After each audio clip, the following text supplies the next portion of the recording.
मति न लखै जी मति लखै सोमय शुद्ध अपार अर्थी अपार स्वरूप लहरी विष्णु महेश विधि रविचंद्रा वरुण यम शक्ति धनेश गणेश जागृपालु सर्वज्ञ को प्रिय भारत मुनि ध्यान ताको तव उपाधि तै मोमय मिथ्या भान भई जिहि जाने भिन्न जगत मनहु जेवरि सार न सोई भुजग जग जिहि लहै सो हम आपे आप बोध चाहिए जाको सुकृति भजत राम निष्काम सो मेरो है आत्मा काको करो प्रणाम जो सुख नित्य प्रकाश विभो नाम रूप आधार मति न लखै जिहि मति लखै सोमय शुद्ध अपार सोमय शुद्ध अपार सद्गुरुनाथ महाराज की जय। परम पूज्य ಪ್ರಾತಸ್ಮರಣೀಯ ಸದ್ಗುರುಗಳ ಚರಣಾರವಿಂದಗಳನ್ನ ಹೃತ್ಪದ್ಮದಲ್ಲಿ ಧ್ಯಾನಿಸಿ ಅದ್ವೈತ ಸಾರ್ವಭೌಮ ಜಗದ್ಗುರು ಸಿದ್ಧಾರೂಢರ ಬ್ರಹ್ಮವಿದ್ಯಾ ಸಂಪ್ರದಾಯ ಕರ್ತೃಗಳಾದ ಸಮಸ್ತ ಋಷಿ ಮುನಿ ಸಂತ ಶರಣರ ಚರಣಾರವಿಂದಗಳಲ್ಲಿ ಅಭಿವಂದಿಸಿ ಗ್ರಂಥ ಕರ್ತರಾದ ಸಮರ್ಥ ಸದ್ಗುರು ಸಾಧು ಶ್ರೀ ನಿಶ್ಚಲದಾಸಜಿಯವರ ಪಾವನ ಪಾದಾರವಿಂದಗಳಲ್ಲಿ ಹಣೆ ಮನೆದು ಆತ್ಮೀಯರೇ, ಪ್ರಸ್ತುತ ಚಿಂತನದ ವಿಷಯ ಶ್ರೀ ವಿಚಾರ ಸಾಗರ. ವಿಚಾರ ಸಾಗರದ 4ನೇ ತರಂಗದಲ್ಲಿ ತತ್ವದೃಷ್ಟಿಗೆ ಉಪದೇಶ ಮಾಡತಕ್ಕಂಥ ಸಂದರ್ಭದಲ್ಲಿ ಸಾಕ್ಷ್ಯ ಭಾನ ಆಗುವ ಅತ್ಯಂತ ಪ್ರಾಮುಖ್ಯವಾದ ಘಟ್ಟದಲ್ಲಿ ನಾವು ಬಂದು ನಿಂತಿದ್ದೇವೆ. ಸಮಸ್ತ ವೇದಗಳು, ಸಮಸ್ತ ಶಾಸ್ತ್ರಗಳು, ಸಮಸ್ತ ಗುರುಗಳು ನಮ್ಮ ಗುರಿ ಎಲ್ಲಿರಬೇಕು ಅಂತ ಕೇಳಿದ್ರೆ ಸಾಕ್ಷಿಯಲ್ಲಿ ನಮ್ಮ ಗುರಿ ಇರಬೇಕು ಅನ್ನುವ ಮಾತನ್ನು ಬಹಳಷ್ಟು ಒತ್ತಿ ಒತ್ತಿ ಉಪದೇಶ ಮಾಡ್ತಾ ಬಂದಿದ್ದಾರೆ. ಸಾಕ್ಷಿಯ ಅನುಸಂಧಾನ, ಸಾಕ್ಷಿಯ ಅನುಭವ ಎಲ್ಲ ಶಾಸ್ತ್ರಗಳನ್ನು ಒಂದು ಪರಡಿಯೊಳಗಿಟ್ಟು ಸಾಕ್ಷಿ ಅನುಭವ ಒಂದನ್ನೇ ಒಂದು ಪರಡೆಯಲ್ಲಿಟ್ಟಾಗ ಸಮಸ್ತ ಶಾಸ್ತ್ರಗಳಿಗಿಂತಲೂ ಈ ಸಾಕ್ಷಿಯ ಅನುಭವ ಬಹಳಷ್ಟು ಶ್ರೇಷ್ಠವಾಗಿ ತೋರ್ತದೆ. ಅದನ್ನು ಇವತ್ತು ನಾವು ಲಕ್ಷ್ಯಗೊಟ್ಟು ಅತ್ಯಂತ ಆಸಕ್ತಿಯ ಮೂಲಕವಾಗಿ ಸಾಕ್ಷಿಯನ್ನು ಗುರುತಿಸುವುದು, ಆಮೇಲೆ ಸಾಕ್ಷಿಯಲ್ಲಿಯೇ ನಿಲ್ಲುವುದು. ಸಾಕ್ಷಿಯನ್ನು ಗುರುತಿಸುವುದು, ಆಮೇಲೆ ಸಾಕ್ಷಿಯಲ್ಲಿಯೇ ನಿಲ್ಲುವುದು. ಜ್ಞಾನ ಆಗುವುದು ತಡ ಇಲ್ಲ, ಜ್ಞಾನ ದೃಢ ಆಗುವುದು ಕಷ್ಟ. ಜ್ಞಾನ ದೃಢ ಅಂದ್ರೇನು? ಸಾಕ್ಷಿಯ ಅನುಭವದಲ್ಲಿ ಮನಬುದ್ಧಿಗಳನ್ನು ಮುಳುಗಿಸುವುದು. ಶಾಸ್ತ್ರದ ಶಬ್ದದಲ್ಲಿ ತೇಲುವುದಕ್ಕಿಂತಲೂ ಶಾಸ್ತ್ರದ ಶಬ್ದದಲ್ಲಿ ತೇಲುವುದರಿಂದ ಶಾಸ್ತ್ರ ಜಾಲದಲ್ಲಿ ಸಿಕ್ಕು ಒದ್ದಾಡ್ತಾನೆ ಕೆಲವು ಜನ ಪಂಡಿತರು. ಶಾಸ್ತ್ರದ ಅರ್ಥದ ಆಳದಲ್ಲಿ ನಾವು ಮುಳುಗಲಾಕ ಕಲಿಬೇಕಾಗ್ತದೆ. ಆ ಸಾಕ್ಷಿಯ ಭಾವ ನಿನ್ನೆ ನಾವು ಸ್ವಲ್ಪ ಅದನ್ನು ಚಿಂತನೆ ಮಾಡಿದ್ದೀವಿ. ಏನು ಅಂತ ಕೇಳಿದರೆ,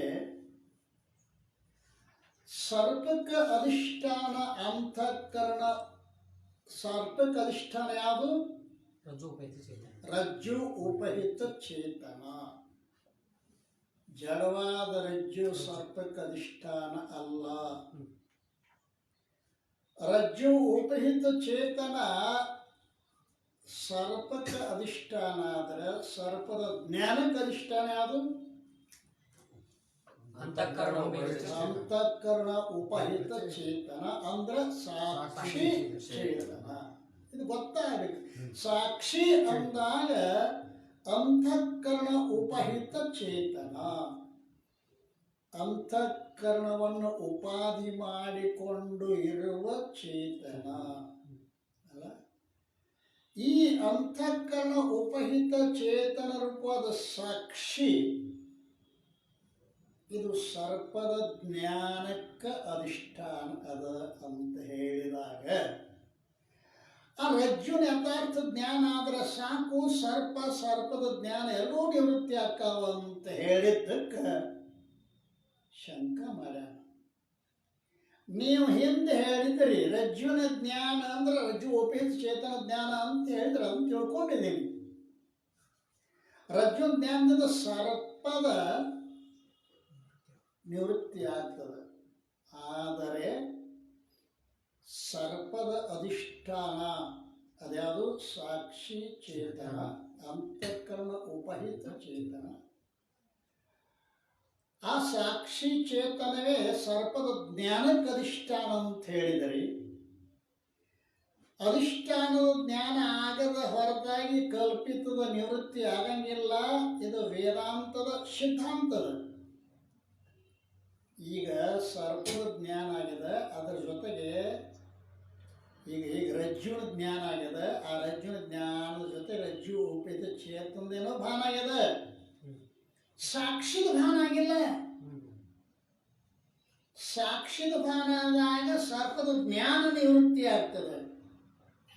ಸಾಕ್ಷಿದ ಭಾನ ಆಗಿಲ್ಲ ಅಂತ ಶಂಕ ಮಾಡಿದಾಗ ತಮ್ಮ ಅಂತಃಕರಣದ ವೃತ್ತಿ ನೇತ್ರದ್ವಾರ ಹೊರಟು ರಜ್ಜುವಿನ ಸಮಾನವಾದ ಆಕಾರವನ್ನು ಹೊಂದುವ ಸಮಯದಲ್ಲಿ ಅಂತಃಕರಣ ಉಪಹಿತ ಚೇತನ ಹಾಗೂ ರಜ್ಜು ಉಪಹಿತ ಚೇತನ ಎರಡೂ ಅಭೇದಾಗ್ಯಾವೆ. ಯಾಕೆ? ಅಂತಃಕರಣ ವೃತ್ತಿ ಒಳಗಿತ್ತು, ಅದು ಹೊರಗೆ ಬಂದದ. ಹೊರಗೆ ಬಂದು ಎಲ್ಲದ ಅಂತ ಕೇಳಿದರೆ ರಜ್ಜಿಗೆ ಸಂಬಂಧ ಆಗ್ಯದ. ಆವಾಗ ರಜ್ಜು ಉಪಹಿತ ಚೇತನ ಅಂತಃಕರಣ ಉಪಹಿತ ಚೇತನ ಅಭೇದಾಗೇನೇ ರಜ್ಜುವಿನ ಜ್ಞಾನ ಆಗ್ತದೆ. ಆ ಸಮಯದಲ್ಲಿ ರಜ್ಜುವಿನ ಆಕಾರ ಆದ ವೃತ್ತಿಯಲ್ಲಿ ರಜ್ಜು ಉಪಹಿತ ಚೇತನ ಏನು ಭಾನ ಆಗೈತಲ್ಲ, ಅದರಲ್ಲಿಯೇ ಅಭಿನ್ನವಾಗಿರುವ ಸಾಕ್ಷಿ ಚೇತನದು ಭಾನ ಆಗ್ಯದ. ಅರ್ಥ ಆಗ್ತದ? ಯಾವಾಗ ರಜ್ಜು ಉಪಹಿತ ಚೇತನ ಹಾಗೂ ಅಂತಃಕರಣ ಉಪಹಿತ ಚೇತನ ಎರಡೂ ಅಭಿನ್ನ ಆಗ್ಯಾವೆ, ಆ ಸಮಯದಲ್ಲಿ ರಜ್ಜು ಸಮಾನವಾದ ಆಕಾರ ವೃತ್ತಿಯಲ್ಲಿ ರಜ್ಜು ಉಪಹಿತ ಚೇತನನೋ ಭಾನ ಆಗ್ಯದ. ಯಾಕಂತ ವೃತ್ತಿ ಆವರಣ ಭಂಗ ಮಾಡ್ಯದ. ಎದರ ಆವರಣ? ರಜ್ಜು ಉಪಹಿತ ಚೇತನದ ಆವರಣ. ಆವರಣ ಅಜ್ಞಾನ. ಅಜ್ಞಾನ ಜಡ ಪದಾರ್ಥಗಳಲ್ಲಿರಂಗಿಲ್ಲ. ಯಾವ ಸರ್ಪದ ಅಜ್ಞಾನ ಜಡವಾದ ರಜ್ಜುನಲ್ಲಿ ಇದ್ದಿದ್ದಲ್ಲ, ರಜ್ಜು ಅವಚ್ಛಿನ್ನ ಚೇತನದಲ್ಲಿತ್ತಲ್ಲ, ಆ ರಜ್ಜು ಅವಚ್ಛಿನ್ನ ಚೇತನವಾದಲ್ಲಿರುವ ಆವರಣ ಭಂಗ ಆದಾಗ ಆ ರಜ್ಜು ಉಪಹಿತ ಚೇತನದಲ್ಲಿ ಅಭಿನ್ನವಾಗಿರುವ ಸಾಕ್ಷಿ ಚೇತನವು ಭಾನ ಆಗುತ್ತದೆ. ತಿಳಿತಾ? ಆದ್ದರಿಂದ ಸಾಕ್ಷಿದೂ ಅಜ್ಞಾತವಾಗುವುದಿಲ್ಲ. ಸಾಕ್ಷಿ ಅಜ್ಞಾತವಾಗುವುದತ್ತೆ ಅಂತ ತಿಳ್ಕೊಂಡಿದ್ದವ. ಇಲ್ಲಪ್ಪ, ರಜ್ಜು ಉಪಹಿತ ಚೇತನದಲ್ಲಿ ಅಭಿನ್ನವಾಗಿರ್ತಕ್ಕಂಥ ಸಾಕ್ಷಿ ಚೇತನವೂ ಕೂಡ ಭಾನ ಆಗ್ಯದ. ಆದ್ರೆ ಸರ್ಪದ ಜ್ಞಾನದ ನಿವೃತ್ತಿನೂ ಕೂಡ ಸಂಭವಿಸುತ್ತದೆ. ಇದು ಒಂದು ಘಟ್ಟ. ಇನ್ನೊಂದು ರೀತಿ, ಬಹಳ ಸುಲಭವಾದ ರೀತಿ ಸಾಕ್ಷಿ ಭಾನ ಹೆಂಗಾಗ್ತದೆ, ಪಂಚದಶಿ ಗ್ರಂಥವನ್ನು ಬರೆದಾರ ವಿದ್ಯಾರಣ್ಯ ಸ್ವಾಮಿಗಳು. ಆ ಪಂಚದಶಿ ಗ್ರಂಥದೊಳಗ 5 ವಿವೇಕ, 5 ದೀಪ, 5 ಆನಂದ ಅಂತ 15 ಪ್ರಕರಣಗಳನ್ನು ಮಾಡ್ಯಾರೆ. ಅದರೊಳಗೊಂದು ಕೂಟಸ್ಥ ದೀಪ. ಕೂಟಸ್ಥ ಅಂದ್ರೆ ಸಾಕ್ಷಿ, ಸಾಕ್ಷಿ ಅಂದ್ರೆ ಕೂಟಸ್ಥ. ಕೂಟಸ್ಥ, ಸಾಕ್ಷಿ, ಅಂತಃಕರಣ ಉಪಹಿತ ಚೇತನ, ಇವು ಬ್ರಹ್ಮಚೇತನ. ಇವು ಪದಗಳನ್ನ ಹಾಕದ ಅರ್ಥ ಒಂದೇ ಅದ. ಏನೇನು? ಸಾಕ್ಷಿ ಚೇತನ, ಅಂತಃಕರಣ ಉಪಹಿತ ಚೇತನ, ಪರಬ್ರಹ್ಮ,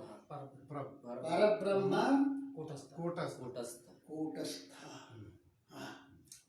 ಈ 4 ಶಬ್ದಗಳಿಂದ ಗುರುತಿಸುವುದು ಒಂದೇ ಒಂದು ಚೇತನ, ಅದೇ ಬ್ರಹ್ಮಚೇತನ, ಅದೇ ಸಾಕ್ಷಿ ಚೇತನ. ಈ 4 ಬ್ಯಾರೆ ಬೇರೆ ಶಬ್ದಗಳಾಗಿದ್ದು 4ಕ್ಕೂ ಒಂದೇ. ಸೂರ್ಯ, ರವಿ, ಭಾನ ಎಷ್ಟು ಮಂದಿದ?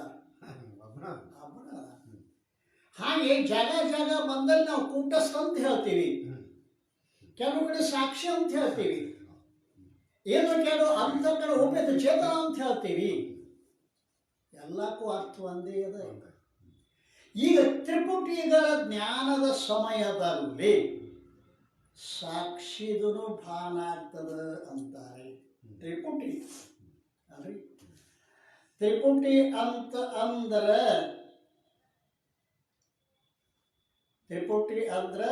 ಜ್ಞಾತೃ ಜ್ಞಾನ ಜ್ಞೇಯ. ತ್ರಿಪುಟಿ ಅಂದ್ರೆ ಜ್ಞಾತೃ ಜ್ಞಾನ ಜ್ಞೇಯ. ಇಲ್ಲಿ ಏನು ಹೇಳ? ಆಭಾಸ ಸಹಿತವಾದ ಅಂತಃಕರಣ ವೃತ್ತಿಯು ಇಂದ್ರಿಯಗಳ ದ್ವಾರ ಹೊರಟು ಘಟ ಮೊದಲಾದ ವಿಷಯಗಳನ್ನು ಪ್ರಕಾಶಿಸುತ್ತದೆ. ಇದಂತೂ ನಿಮಗೊಂದು ಘಟದ ಜ್ಞಾನ ಆಗಬೇಕಾಗಿದೆ. ಈಗ ಘಟ ಹೊರಗದ, ಅಂತಃಕರಣ ವೃತ್ತಿ ಒಳಗದ. ವೃತ್ತಿ ಇಲ್ಲದ ಜ್ಞಾನದ ವ್ಯವಹಾರ ಆಗುವುದಿಲ್ಲ. ಆ ಅಂತಃಕರಣ ವೃತ್ತಿ ನೇತ್ರದ್ವಾರ ಹೊರಗೆ ಬಂದು ಘಟದ ಪರ್ಯಂತರವಾಗಿ ಹೋಗುತ್ತದೆ. ಹೋಗಿ ಏನು ಮಾಡ್ತದ ಅಂತಾರೆ? ಘಟ ಮೊದಲಾದ ಏನು ಯಾವ ಮತ್ತು ಅದರಂತೆ ಆಭಾಸ ಸಹಿತವಾದ ವೃತ್ತಿರೂಪವಾದ ಜ್ಞಾನಗಳು ಹಾಗೂ ಆಭಾಸ ಸಹಿತ ಅಂತಃಕರಣ ವೃತ್ತಿರೂಪ ಜ್ಞಾತೃ ಈ ಮೂರನ್ನು ಸಾಕ್ಷಿಯು ಪ್ರಕಾಶ ಮಾಡುತ್ತದೆ. ಅದು ಹೆಂಗೆ ಪ್ರಕಾಶ ಮಾಡ್ತದ? ಸಾಕ್ಷಿ ಮೂರನ್ನ ಜ್ಞಾತೃ ಜ್ಞಾನ ಜ್ಞೇಯಗಳನ್ನು ಪ್ರಕಾಶ ಮಾಡ್ತದ. ಜ್ಞೇಯ ಯಾವುದು? ಘಟ. ಜ್ಞೇಯ ಯಾವುದು? ಘಟ. ನಿಧಾನ ತಿಳ್ಕೊರಿ.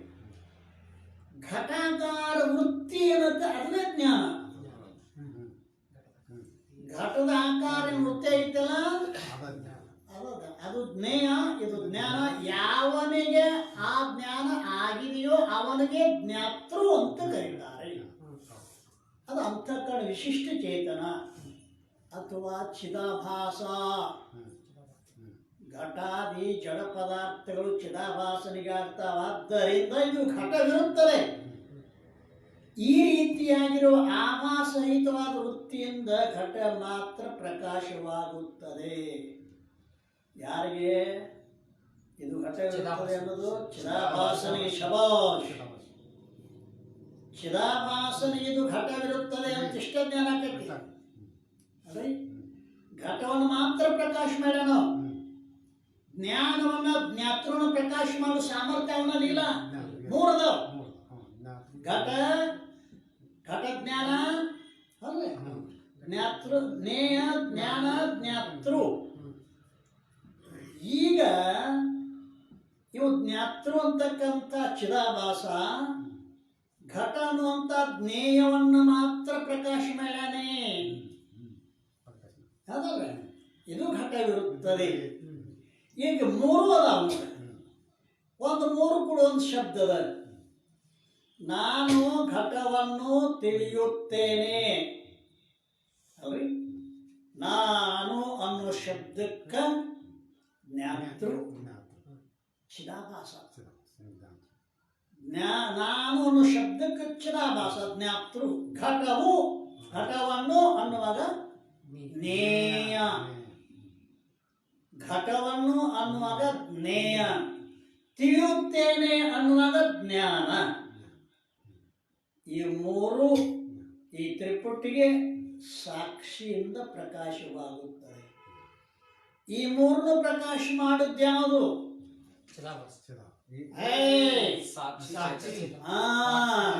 ಚಿದಾಭಾಸ ಘಟ ಸೀಮಿತದಾನವ.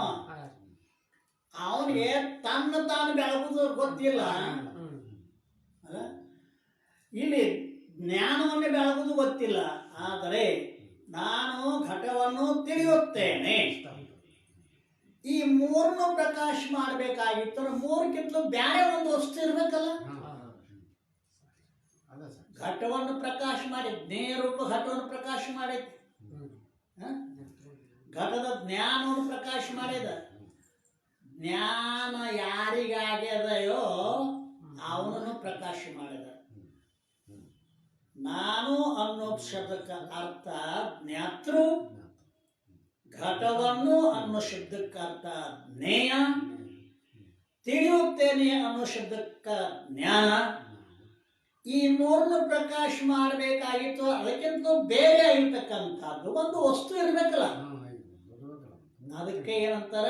ಸಾಕ್ಷಿ. ಆ ಸಾಕ್ಷಿ ತಾನೇ ಅಜ್ಞಾತಿತ್ತು ಅಂತ ಮೂರ್ತು ನಮಗ ಕಲ್ಪನಾ ಹಾಕಿದ್ದಿಲ್ಲ. ನಾನು ಘಟವನ್ನು ತಿಳಿಯುತ್ತೇನೆ ಅನ್ನೋ ವ್ಯವಹಾರ ಹಾಕಿದ್ದಿಲ್ಲ. ಅಂದ್ರೇನು? ಸಾಕ್ಷಿ ಏನ್ ಮಾಡಿತಿ ಅಂತ ಕೇಳಿದ್ರೆ ಮೂರನ್ನು ಪ್ರಕಾಶ ಮಾಡಿದೆ. ಸಾಕ್ಷಿಯು ತಾನು ಏನು? ಸಾಕ್ಷಿಯು ತಾನು ಏನಾಗಿತ್ತು ಅಂತ ಅಂದರೆ ಅಜ್ಞಾತ ಆಗಿದ್ರೆ ತ್ರಿಪುಟಿಯ ಜ್ಞಾನ ಸಾಕ್ಷಿಯಿಂದ ಸಂಭವಿಸುತ್ತಿರಲಿಲ್ಲ. ಆದ್ದರಿಂದ ಸರ್ವ ತ್ರಿಪುಟಿಗಳ ಜ್ಞಾನದಲ್ಲಿ ಸಾಕ್ಷಿಯ ಜ್ಞಾನವು ಅವಶ್ಯವಾಗಿ ಆಗುತ್ತಿದೆ. ಇದು ಇದು ಶಾಸ್ತ್ರ ಹೇಳತಕ್ಕಂಥ ಬರೇ ಸಾಕ್ಷಿಯನ್ನು ಶಬ್ದದಾಗ ತೇಲಾಡಬೇಡ್ರಿ. ಸಾಕ್ಷಿಯನ್ನು ಶಬ್ದದ ಅರ್ಥರೂಪವಾದ ತ್ರಿಪುಟಿಯನ್ನು ಬೆಳತಕ್ಕಂಥ ಅರಿವಿನಲ್ಲಿ ಮುಳುಗಬೇಕಾಗ್ತದೆ. ಇದು ಬರೀ ಸಾಕ್ಷಿ ಸಾಕ್ಷಿ ಸಾಕ್ಷಿ ಸಾಕ್ಷಿ ಅಂತೇಳಿ ಶಬ್ದದೊಳಗೆ ತೇಲಾಡೋದಕ್ಕಿಂತಲೂ ಅದರ ಅರ್ಥದಲ್ಲಿ ಮನಬುದ್ಧಿಗಳನ್ನು ಮುಳುಗಿಸಿ ತ್ರಿಪುಟಿಗಳನ್ನು ಪ್ರಕಾಶ ಮಾಡ್ತಕ್ಕಂಥ ಯಾವ ಅರಿವು ಐತೋ, ಅರಿವು ಸಾಕ್ಷಿ ಅದ, ಅರಿವೇ ಬ್ರಹ್ಮದ, ಅರಿವೇ ತಾನೆಂದು ಸದ್ಗುರು ಬೇಳೆ ತಿಳಿವನೇ ಜಾಣರ ದೇವ. ಶಬ್ದಗಳು ಏನ್ ಮಾಡ್ತಾವ, ಅರ್ಥ ಹಿಡಿತ ನಮ್ಮ ಕೈಗೆ ಕೊಡ್ತಾವಪ್ಪ.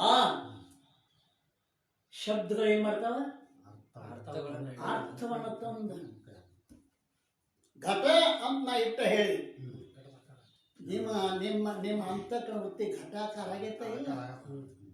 ಘಟ ಅನ್ನೋ ಶಬ್ದ ಅರ್ಥವನ್ನು ತಂದ ನಿಮಗ ಅಂಗೈಯೊಳಗಿನ ನೆಲ್ಲಿಕಾಯಿ ಅಂತೆ.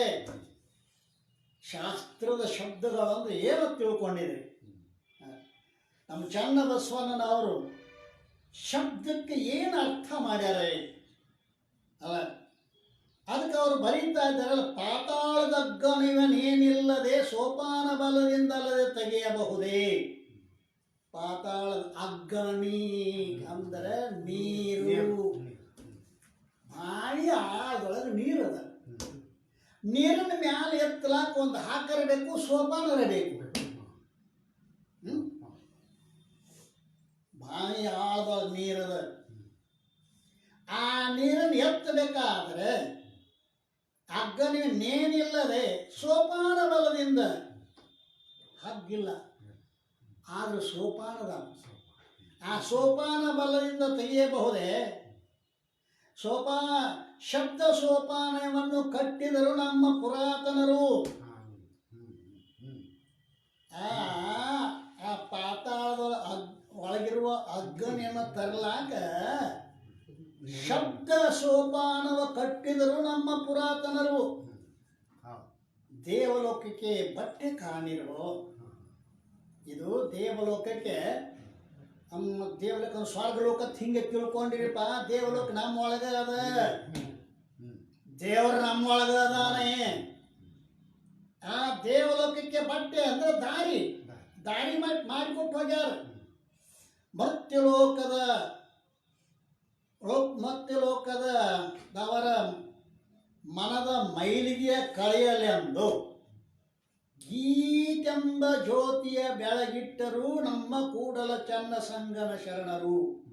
ಅಬ್ಬ, ಮರ್ತ್ಯಲೋಕದ ಜನರ ಮನದ ಮೈಲಿಗೆಯ ಕಳೆಯಲೆಂದು. ಮೈಲಿಗೆ ಮನಸ್ಸಿನ ಮೈಲಿಗೆ, ಮನುಷ್ಯನ ಮೈಲಿಗೆ ಭಾಳ ಅದಾವ.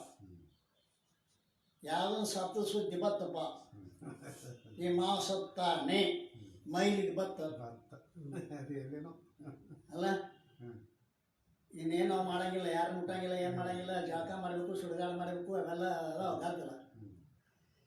ಈ ಮನುಷ್ಯನ ಮೈಲಿಗೆಗಿಂತಲೂ ಇನ್ನೊಂದು ಮೈಲಿಗೆ ಅದ. ಮನುಷ್ಯನ ಮೈಲಿಗೆ ಅಸತ್ಯವನ್ನೇ ಸತ್ಯ ಅಂತ ತಿಳ್ಕೊಂಡದ್ದು ಮನುಷ್ಯನ ಮೈಲಿಗೆ, ಅನಿತ್ಯವನ್ನೇ ನಿತ್ಯ ಅಂತ ತಿಳ್ಕೊಂಡಿದ್ದ ಮನುಷ್ಯನ ಮೈಲಿಗೆ.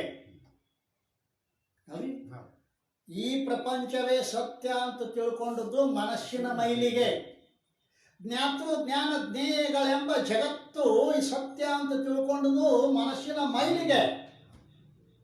ಈ ಮೈಲಿಗೆನ ಕಳೆಯಲಿ ಎಂದು ಗೀತ ಮಾತೆಂಬ ಜ್ಯೋತಿಯ ಬೆಳಗಿಟ್ಟರು ನಮ್ಮ ಕೂಡಲ ಸಂಗನ ಶರಣರು. ಶರಣರು ಅಂದ್ರೆ ಸುಮ್ಮನೆ ಇವತ್ತು ಹಚ್ಕೊಂಡ ರುದ್ರಾಕ್ಷ ತಿರುಗಾಡವ್ರಲ್ಲ. ಈ ಯಾವ ಗೀತ ಮಾತೆಂಬ ಜ್ಯೋತಿಯ ಬೆಳಗಿಟ್ಟರು ಅಲ್ರಿ ಅಂದ್ರೆ ಏನು? ಇಲ್ಲಿ ದೇವರ ದರ್ಶನ, ನಮ್ಮ ಅಂತರಂಗದಲ್ಲಿರುವ ಸಾಕ್ಷಿನೇ ದೇವರದ ಅಲ್ಲ. ದೇವರಂದ್ರೆ ಏನು? ಸಾಕ್ಷಿನೇ ದೇವರದ. ಅದೇ ನೀರದ. ಅದನ್ನ ಸೋಪಾನ ಯಾವುದು? ಶಬ್ದ ಸೋಪಾನ. ಶಬ್ದ ಸೋಪಾನ ಯಾವುದು? ಜ್ಞಾತೃ ಜ್ಞಾನ ಜ್ಞೇಯ. ಇದ್ರೊಳಗೆ ಇಳಿ. ಅಲ್ಲೇನದ? ಸಾಕ್ಷಿ ಅನ್ನುವಂಥ ಅಗ್ಗಮಣಿ ಅದ. ಸಾಕ್ಷಿ ಅನ್ನುವಂಥ ಅಗ್ಗಣಿವನ್ನು ತಂದು ನಮ್ಮ ಕೈಯೊಳಗೆ ಕೊಡ್ತಾ ಇದ್ದಾರೆ. ಅದಕ್ಕೆ ಏನಂತ ಕರೆದರು?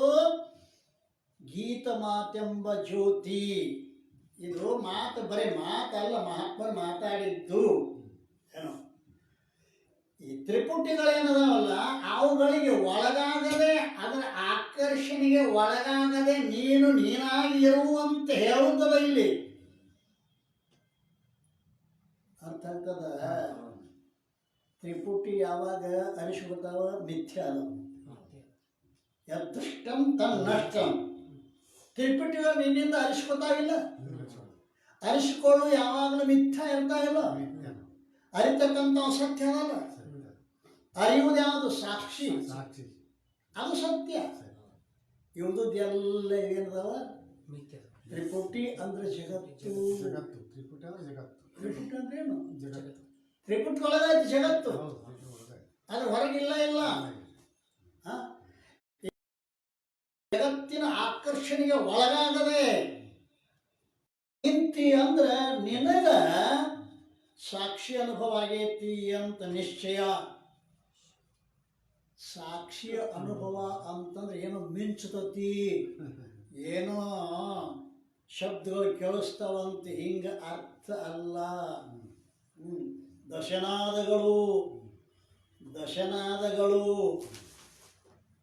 ಕೇಳಿಸ್ತಾವೆ ಅಂತ ಹೇಳುದು ಶಾಸ್ತ್ರಗಳು. ಅವೆಲ್ಲ ಉಪಾಸನೆ ಕಾಂಡದ ವ್ಯವಹಾರಗಳು. ದಶನಾದಗಳು ಕೇಳೋದು, ಮಿಂಚು ಹವಳದಂತೆ ಕಾಣಿಸೋದು, ಇವೆಲ್ಲ ಎಲ್ಲಿ ಹೇಳಿದ್ದು? ಉಪಾಸನೆಯಲ್ಲಿ ಹೇಳಿದ್ದು. ಈಗ ಜ್ಞಾನಕಾಂಡದಲ್ಲಿ ಜ್ಞಾತೃ ಜ್ಞಾನ ಜ್ಞೇಯಗಳನ್ನು ಪ್ರಕಾಶ ಮಾಡೋದು ಯಾವುದು? ಅದುವೇ ಸಾಕ್ಷಿ. ಅದುವೇ ಅನುಭವ. ಸಾಕ್ಷಿ ಅನುಭವ. ಸಾಕ್ಷಿ ಅನುಭವದಲ್ಲಿ ಅಂತ ಏನಾರೇ ಒಂದು ಜಗ್ಗನ ಬೆಳಕು ಬರ್ತತಿ ಅಂತ ಹಿಂಗೆ ತಿಳ್ಕೊಬೇಡ್ರಿ. ನಾನು ಸಾಕ್ಷಿ ಅನುಭವ ಮಾಡೇನೆ ಅನ್ನೋದಕ್ಕೆ ಏನಪ್ಪ ಅಂತ ಕೇಳಿದರೆ, ಈ ತ್ರಿಪುಟಿ ವ್ಯವಹಾರದೊಳಗೆ ಉದಾಸೀನ ಆಗಿರ್ಬೇಕು ನೋಡ. ಅವತರ ಆಕರ್ಷಣೆಗೆ ನೀ ಒಳಗಾಗದೇ ಇರುವುದು. ಅದರ ಆಕರ್ಷಣೆಗೆ ಆದ ಬಳಿಕ ನೀನು ಸಾಕ್ಷ್ಯ ನಿಂತದೆ ಅಂತ ಅರ್ಥ ಆಗ್ತದೆ. ಪ್ರಾರಬ್ಧದ ಬಲದಿಂದ ಈ ಪದಾರ್ಥಗಳು ಬರ್ತಾವ ಹೋಗ್ತಾವೆ ಅದಲ್ಲ.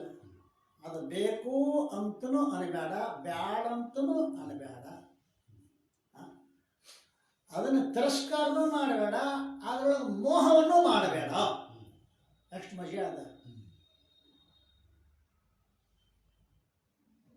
ಈ ಸ್ತ್ರೀ ಮೊದಲು ಮಾಡಿಕೊಂಡು ಸಮಸ್ತ ಪದಾರ್ಥಗಳೇನವಲ್ಲ ಇವೆಲ್ಲ ಜ್ಞಾತೃ ಜ್ಞಾನ ಜ್ಞೇಯವೆಂಬ ತ್ರಿಪುಟಿಯೊಳಗೆ ಸೇರಿಕೊಂಡಿದ್ದು ಅದಾವೆ. ಈ ತ್ರಿಪುಟಿಗಳನ್ನು ನೀ ಅರಿತಿ ಅಂದ್ರೆ ನೀ ಅವಗಿಂತಲೂ ಬ್ಯಾರೆ ಅದಿ, ನೀ ಸಾಕ್ಷಿ ಅದಿ ಅನುಭವಕ್ಕೆ ಅನ್ನೋದಕ್ಕೆ ಏನು ಗುರುತ ಅಂದ್ರೆ, ಅರಿಸಿಕೊಳ್ಳುವುದಕ್ಕಿಂತಲೂ ಬೇರೆಯಾಗಿರುವ ಸಾಕ್ಷಿನೇ ನೀನು ಇದ್ದ ಬಳಿಕ ಅರಿಸಿಕೊಳ್ಳುವ ಪದಾರ್ಥಗಳು ಅನಿತ್ಯದಾವ, ಅವು ದುಃಖ ರೂಪದಾವ. ಅವು ಏನಪ್ಪ ಅಂತ ಕೇಳಿದ್ರೆ ನಿನಗಿಂತಲೂ ಭಿನ್ನ ಅದಾವೆ.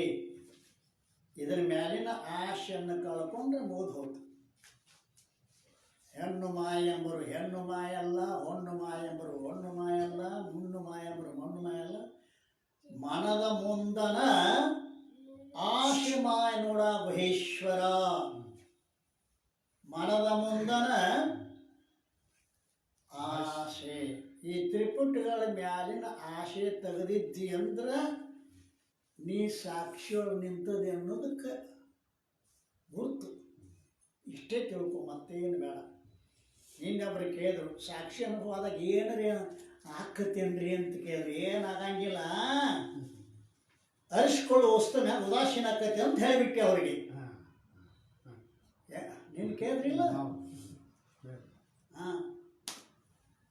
ನನಗೆ ಗುರ್ತಾಗಬೇಕಲ್ಲ, ಅದು ಏನಾರು ಆಕತ್ತೇನೋ ಸಾಕ್ಷಿ ಅನುಭವ ಅದ ಏನಾರು ಆಕತಿ. ಏನಾಗಂಗಿಲ್ಲ, ಅರಿಸಿಕೊಳ್ಳೋದಕ್ಕಿಂತಲೂ ನೀ ಬ್ಯಾರೆ ಅದಿ, ಅರಿಸಿಕೊಳ್ಳುವ ಅನಿತ್ಯದವ, ನೀನು ಅನಿತ್ಯದಿ. ಇಷ್ಟೇ ಉದಾಸೀನ ಭಾವ ಬಂತು ಅಂತಂದ್ರೆ ನಿನಗೆ ಸಾಕ್ಷಿ ಅನುಭವ ಆಗೈತಿ ಅನ್ನೋದು ಗುರುತ. ಈ ರೀತಿಯಿಂದ ಯಾಕೆ ಇದನ್ನು ಒತ್ತಿ ಒತ್ತಿ ಹೇಳಬೇಕಾಗೈತಿ ಅಂತ ಕೇಳಿದ್ರೆ, ಇದು ಬಹಳ ಪ್ರಾಮುಖ್ಯವಾದ ವಿಷಯವಾದ್ದರಿಂದ ಆಯ್ತಾ? ಇದು ಬಹಳ ಪ್ರಾಮುಖ್ಯವಾಗಿ ವಿಷಯವಾದ್ದರಿಂದ ಸಾಕ್ಷಿ ಅನುಭವ. ಈ ಸಾಕ್ಷಿಯ ಜ್ಞಾನದಿಂದ ಸರ್ಪಜ್ಞಾನದ ನಿವೃತ್ತಿ ಸಂಭವಿಸುತ್ತದೆ ಅಲ್ಲ? ಪ್ರಶ್ನೆ ಮಾಡಿದ್ದಲ್ಲ, ಸರ್ಪದ ಜ್ಞಾನದ ನಿವೃತ್ತಿ ಯಾವಾಗಕತಿ? ಅಧಿಷ್ಠಾನದ ಸಾಕ್ಷಿ ಅನುಭವ ಆದಾಗಕತಿ ಅಂತ ಅಂದಿದ್ದಲ್ಲ. ಈಗ ಸಾಕ್ಷಿಯ ಜ್ಞಾನದಿಂದ ಸರ್ಪ ಜ್ಞಾನದ ನಿವೃತ್ತಿ ಸಂಭವಿಸುತ್ತದೆ. ಈ ಪೂರ್ವದ ರೀತಿಯಿಂದ ಸರ್ಪ ಮತ್ತು ಅದರ ಜ್ಞಾನದ ಅಧಿಷ್ಠಾನವನ್ನು ಭಿನ್ನ ಭಿನ್ನವಾಗಿ ಹೇಳಿರುತ್ತದೆ. ಅದರಲ್ಲಿ ಇಷ್ಟು ಶಂಕಾ ಸಮಾಧಾನಗಳಿರುತ್ತವೆ. ಈ ಪಕ್ಷದಲ್ಲಿ ಶಂಕಾ ಸಮಾಧಾನ ರೂಪ ಬೇರೆ ವಿವಾದಗಳಾದರೂ ಬಹಳ ಇರುತ್ತವೆ. ಆದ್ದರಿಂದ ಈಗ 145ನೇ ವಿಷಯಕ್ಕೆ ಬಂದೀವಿ. ಇದೆಲ್ಲ ನಿನ್ನಿನ ವಿಷಯವನ್ನು ನೆನಪಿಗೆ ತಂದು ಕೊಟ್ಟಿವಿ. ಈಗಿನ ವಿಷಯವನ್ನು ಈಗ ಸದ್ಯ 145ನೇ ವಿಷಯಾಂಕದೊಳಗೆ ನೋಡಿಕೊಡ್ರಿ. ಈಗೇನು ಹೇಳಿದಾರ? ಸರ್ಪ ಮತ್ತು ಅದರ ಜ್ಞಾನದ ಅಧಿಷ್ಠಾನವು ಸಾಕ್ಷಿ ಇರುತ್ತದೆ. ಆಯ್ತಾ? ಸರ್ಪ ಮತ್ತು ಅದರ ಜ್ಞಾನದ ಅಧಿಷ್ಠಾನವು ಏನದ? ಸಾಕ್ಷಿ. ಇನ್ನು ಇಲ್ಲಿ ತನಕ ಎರಡು ಹೇಳ್ಯಾರ ಅಧಿಷ್ಠಾನಗಳನ್ನು. ಯಾವ್ಯಾವು? ಸರ್ಪಕ್ಕೆ ಅಧಿಷ್ಠಾನ ಹೇಳಿದ್ರು, ರಜ್ಜು ಉಪಯುಕ್ತ ಚೇತನ. ಸರ್ಪದ ಜ್ಞಾನಕ್ಕೆ ಅಧಿಷ್ಠಾನ ಹೇಳಿದ್ರು, ಅಂತಃಕರಣ ಉಪಯುಕ್ತ ಚೇತನ. ಅಂತಃಕರಣ ಚೇತನ. ಈಗ ಏನು ಹೇಳಿದ್ರೆ? ಅಂತಃಕರಣ ಉಪಯುಕ್ತ ಚೇತನ ಒಂದು ಚೇತನವೇ ಸರ್ಪ, ಸರ್ಪ ಜ್ಞಾನಕ್ಕೆ ಅಧಿಷ್ಠಾನ ಅದಲ್ಲ. ಸರ್ಪ ಮತ್ತು ಅದರ ಜ್ಞಾನ ಅಧಿಷ್ಠಾನ ಒಂದೇ ಇರುತ್ತದೆ, ಈ ಪಕ್ಷದವರು ಹೇಳ್ತಾ ಇದ್ದಾರೆ. ಸರ್ಪ ಸರ್ಪ ಜ್ಞಾನಕ್ಕೆ ಒಂದೇ ಅಧಿಷ್ಠಾನ ಹೇಳಿದ್ರೆ ಶಂಕಾ ಬರ್ತದೆ. ಏನು? ಯದ್ಯಪಿ ಅನ್ನೋ ಪದ ಇಲ್ಲಿ ಬರಬೇಕಾಗಿತ್ತು, ಬಂದಿಲ್ಲ. ಮುಂದೆ ತಥಾಪಿ ಅಂತ ಬರ್ತೈತಿ ಅಲ್ಲ.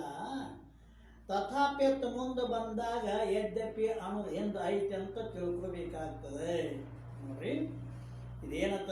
ಸರ್ಪ ಮತ್ತು ಅದರ ಜ್ಞಾನ ಅಧಿಷ್ಠಾನವು ಯಾವ ಬಾಹ್ಯದಲ್ಲಿರೋ ರಜ್ಜು ಚೇತನವೆಂದು ಹೇಳಿದ್ದಾದರೆ ಅದು ಸಂಭವಿಸುವುದಿಲ್ಲ. ಎರಡಕ್ಕೂ ಅಧಿಷ್ಠಾನ ಹೇಳಕೊಂಡ್ರಿ ನೀವು. ಸರ್ಪ ಸರ್ಪದ ಜ್ಞಾನ ಎರಡಕ್ಕೂ ಒಂದೇ ಅಧಿಷ್ಠಾನ ಹೇಳ್ಬೇಕಂತೀರಿ. ಎರಡಕ್ಕೂ ಒಂದೇ ಅಧಿಷ್ಠಾನ. ಬಾಹ್ಯದಲ್ಲಿರುವ ರಜ್ಜು ಉಪಯುಕ್ತ ಚೇತನವನ್ನು ಹೇಳಕ್ಕೆ ಬರಂಗಿಲ್ಲ ನಿಮಗೆ. ಯಾಕೆ? ಎಷ್ಟು ಜ್ಞಾನಗಳಿದಾವೋ ಅಷ್ಟು ಅವು ಪ್ರಮಾತ ಮತ್ತು ಸಾಕ್ಷಿ ಆಶ್ರಿತದಲ್ಲಿರ್ತಾವೆ. ಬಾಹ್ಯದಲ್ಲಿ ಯಾವ ರಜ್ಜು ಚೇತನೆ ಬರೋದೋ ಅದರ ಆಶ್ರಿತದಲ್ಲಿ ಜ್ಞಾನ ಸಂಭವಿಸುವುದಿಲ್ಲ. ಜ್ಞಾನ ಏನಿರ್ತತಿ? ಹೊರಗಿರ್ತತೇನು ಒಳಗಿರ್ತೈತೋ? ಜ್ಞಾನಕ್ಕೆ ಉಪಾದಾನ ಕಾರಣ ಅಂತಃಕರಣ. ತಿಳಿತಾ? ಜ್ಞಾನ ಒಳಗಿರ್ತತಿ. ಹೊರಗೆ ನೀವು ರಜ್ಜು ಚೇತನದಲ್ಲಿ ಆ ಜ್ಞಾನಕ್ಕೆ ಮತ್ತು ಜ್ಞೇಯಗಳಿಗೆ ಅಧಿಷ್ಠಾನ ಅಂತ ಹೇಳಿದ್ರಿ ಅಂತಂದ್ರೆ ಸಂಭವಿಸುವುದಿಲ್ಲ. ಅದಂತ ಸರ್ಪ ಮತ್ತು ಸರ್ಪದ ಜ್ಞಾನಕ್ಕೆ ಅಧಿಷ್ಠಾನವನ್ನು ಅಂತಃಕರಣ ಉಪಧಿಚೇತನ ಎರಡಕ್ಕೂ ಒಂದೇ ಹೇಳೋದು ಗದ್ದಲಕ್ಕೆ ಬಿದ್ದಿರಿ. ವಿಚಾರ ಮಾಡಿ. ಹೊರಗಿರ್ತಕ್ಕಂಥ ರಜ್ಜು ಉಪಚೇತನವನ್ನು ಎರಡಕ್ಕೂ ಜ್ಞಾನ ಮತ್ತು ಏನು ಸರ್ಪ ಸರ್ಪದ ಜ್ಞಾನಕ್ಕೆ ಅಧಿಷ್ಠಾನ ಹೇಳಕ್ಕೆ ಬರಂಗಿಲ್ಲ. ಯಾಕೆ? ಸರ್ಪ ಹೊರಗೆ ತೋರೈತಿ, ಜ್ಞಾನ ಒಳಗಿರ್ತಾವೆ. ನೀವು ಹೊರಗಿನ ರಜ್ಜು ವಚನ ಚೇತನವನ್ನೇ ಎರಡಕ್ಕೂ ಅಧಿಷ್ಠಾನ ಹೇಳೋದು ಸಂಭವಿಸುವುದಿಲ್ಲ. ಇಲ್ಲಪ್ಪ ಸಾಕ್ಷಿ ಚೇತನ ಹೇಳ್ತೀವಿ ಅಂದಿ ಅಂದ್ರೆ ಸರ್ಪ ಸರ್ಪದ ಜ್ಞಾನಕ್ಕೆ ಸಾಕ್ಷಿ ಚೇತನ ಅಧಿಷ್ಠಾನಿ ಅಂದ್ರೆ ಅಂತ ಹೇಳಿದ್ರೆ ಸರ್ಪ ಹೊರಗೆ ತೋರೈತ, ಅದು ಒಳಗ ತೋರ್ಬೇಕಾಗಿತ್ತು. ಒಂದು ಹೇಳು ಒಳಗಿದ್ದ ಹೊರ ತೋರ್ತತಿ ಅಂದ್ರೆ ನೀವು ಆತ್ಮಖ್ಯಾತಿ ಒಪ್ಕೋಬೇಕಾಗ್ತದೆ. ಆದ್ದರಿಂದ ರಜ್ಜು ಉಪಯುಕ್ತ ಚೇತನ ಜ್ಞಾನ ಅಧಿಷ್ಠಾನವಾಗುವುದು ಸಂಭವಿಸುವುದಿಲ್ಲ. ರಜ್ಜು ಉಪಯುಕ್ತ ಚೇತನ ಜ್ಞಾನಕ್ಕೆ ಅಧಿಷ್ಠಾನ ಅಲ್ಲ, ಅಂತಃಕರಣ ಉಪಯುಕ್ತ ಚೇತನ ಸರ್ಪದ ಜ್ಞಾನಕ್ಕೆ ಸರ್ಪಕ್ಕೆ ಅಧಿಷ್ಠಾನ ಆಗುವುದು ಸಂಭವಿಸುವುದಿಲ್ಲ. ಆದ್ದರಿಂದ ಸರ್ಪ ಮತ್ತು ಅದರ ಜ್ಞಾನ ಅಧಿಷ್ಠಾನ ಒಂದೇ ಆಗುವುದು ಸಂಭವಿಸುತ್ತಿಲ್ಲ. ಇಲ್ಲಿ ತನಕ ಯದ್ಯಪಿ ಶಂಕಾ. ಈಗ ತಥಾಪಿ ಸಂಭವಿಸ್ತದಪ್ಪ. ನೀ ಹೇಳಿದ್ದು ಒಂದು ರೀತಿಯಿಂದ ಖರೆಯದ. ಒಂದು ಅರ್ಧ ಒಪ್ಕೋಬೇಕಾದ ಒಂದು ಮಾತು ಪೂರ ತೆಗೆದು ಹಾಕಂಗಿಲ್ಲ. ನೀ ಹೇಳಿ ಬರೋಬ್ಬರಿ ಅದ. ಆದರೆ ಅನ್ನಂಗಿದು ರಜ್ಜುನ ಸಮೀಪ ಪ್ರಾಪ್ತವಾದ ಯಾವ ಅಂತಃಕರಣದ ಯದಮಾಕಾರ ವೃತ್ತಿ ಇರುವುದೋ ಅದಲ್ಲ, ಅಂತಃಕರಣ ವೃತ್ತಿ ಹೊರಗೆ ಹೋಗೈತಿ, ರಜ್ಜುನ ಸಮಾನ ಆಕಾರ ಆಗೈತಿ. ಆ ವೃತ್ತಿ ಅದರಲ್ಲಿರುವ ಚೇತನದ ಆಸ್ತದಲ್ಲಿರುವ ಅವಿದ್ಯೆಯು ಸರ್ಪಾಕಾರ ಮತ್ತು ಜ್ಞಾನಾಕಾರ ಪರಿಣಾಮವನ್ನು ಹೊಂದಿದೆ. ಯಾವುದು? ಅಂತಃಕರಣದ ಯದಮಾಕಾರ ವೃತ್ತಿ. ವೃತ್ತಿ ಹೊರಗೆ ಹೋಗೈತಿ. ಈಗ ವೃತ್ತಿ ಎಲ್ಲಿ ಹೋಗೈತಿ? ರಜ್ಜುವಿನ ಸಂಬಂಧ ಆಗ್ಯದ, ರಜ್ಜುವಿನ ದೇಶದಾಗ ಹೋಗ್ಯದ. ಅಂತಃಕರಣದ ವೃತ್ತಿ, ಅಂತಃಕರಣ ವೃತ್ತಿಗೆ ಎಲ್ಲಿರ್ತಕ್ಕಂಥ ಚೇತನವೇ ಸಾಕ್ಷಿ. ಅಂತಃಕರಣ ವೃತ್ತಿಯಲ್ಲಿರುವ ಚೇತನವೇ ಸಾಕ್ಷಿ. ಅದು ಹೊರಗೆ ಹೋಗ್ಯದ, ಈಗ ಹಗ್ಗದಂತೆ ಹೋಗ್ಯದ. ಅದಕ್ಕೆ ಹೋಗ್ಯದ, ಅದುವೇ ಎರಡೂ ಪರಿಣಾಮ ಹೊಂದತಿ. ಸರ್ಪ ಜ್ಞಾನಕ್ಕೆ ಅದರಲ್ಲಿರುವ ಅಜ್ಞಾನವೇ ಏನಾಗೈತಿ? ಪರಿಣಾಮ ಹೊಂದಿದೆ. ವೃತ್ತಿ ಉಪಚ ಚೇತನದಲ್ಲಿರುವ ಅವಿದ್ಯೆ ತಮೋಗುಣದ ಅಂಶ ಸರ್ಪಕ್ಕೆ ಅಧಿಷ್ಠಾನ ಆಗ್ಯದ. ಅದರಲ್ಲಿ ಇರುವ ಸತ್ವಗುಣದ ಅಂಶ ಜ್ಞಾನಕ್ಕೆ ಉಪಾದಾನ ಕಾರಣ ಆಗಿದೆ. ವೃತ್ತಿ ಉಪಹಿತ ಚೇತನದ, ವೃತ್ತಿ ಉಪಹಿತ ಚೇತನ ಅಂದ್ರೆ ಸಾಕ್ಷಿ ಚೇತನ. ಸಾಕ್ಷಿ ಚೇತನದೊಳಗೆ ಇರ್ತಕ್ಕಂಥ ಅಜ್ಞಾನದೊಳಗೆ ತಮೋಗುಣ ಸಾತ್ವಿಕ ಗುಣ ಎರಡು ಇರ್ತಾವ ಅಲ್ರಿ. ಅವಿದ್ಯೆಯೊಳಗಿನ ತಮೋಗುಣದ ಅಂಶ ಸರ್ಪ ಆಗೈತಿ.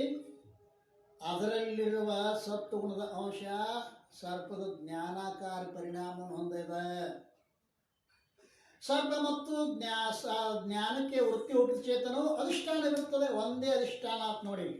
ಸರ್ಪಕ್ಕೆ, ಸರ್ಪದ ಜ್ಞಾನಕ್ಕೆ ಸಾಕ್ಷಿ ಚೇತನವೇ ಅಧಿಷ್ಠಾನ.